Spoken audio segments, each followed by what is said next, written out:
Sa kabila ng maraming mga pinagdaanan ay walang nararamdamang regrets ang kapamilya aktras na si Catherine Bernardo. Sa kanyang naging panayam sa kapuso mo Jessica So, sinabi ng aktres na wala siyang balak baguhin sa mga nangyari sa nakaraan kahit na ang mga napagdaanan nitong heartbreaks kahit pabigyan siya ng pagkakataon.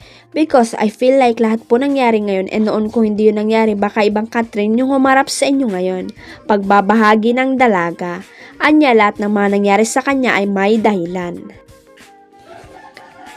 And I feel like anything or everything that happened, lahat yun may reason. I just love my life now. Dagdag pa ni Catherine. Chika pa niya, lahat raw ng mga ito ay dapat niyang pagdaanan para maging siya. So lahat ng failures, lahat ng victories, lahat ng sadness and happiness, kailangan ko yung ma-experience to be this Catherine now. So wala akong papalitan. Lahat ni Catherine.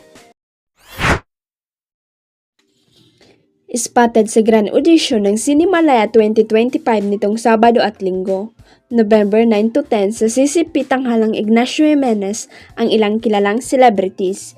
Pumila sa unang araw ng casting call ang kapuso aktres na si Kailin Alcantara na all smile sa viral photo niya habang nakapila at naghihintay ng kanyang turn sa registration area. Inula naman siya ng good luck mula sa mga netizen.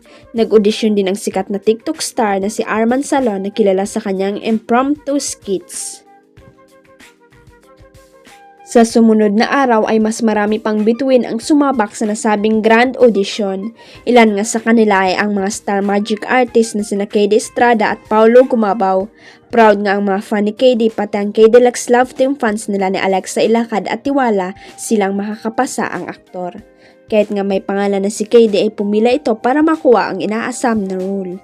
Sumabak din sa audition ng ilan pang kapuso star na sina Ewan Michael, Lexie Gonzalez at Jackie Lo Blanco.